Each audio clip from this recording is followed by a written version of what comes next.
Hello everyone, welcome to Fresa Technologies YouTube channel. In today's video, we are going to see about how to search for an enquiry by enquiry number using quick search option in Fresa application.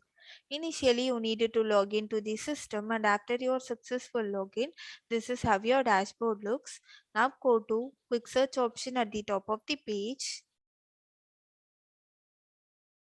Here we have to choose the type as enquiry number.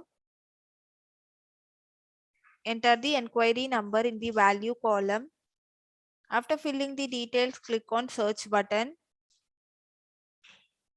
Now the enquiry number results will be displayed on the screen.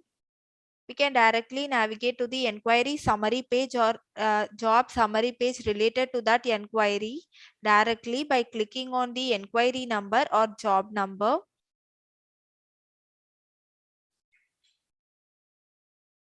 So there you can find all the details regarding your enquiry or job. Hope now you got an idea about how to search for an enquiry by enquiry number using quick search option in Fresa application. Thanks for watching.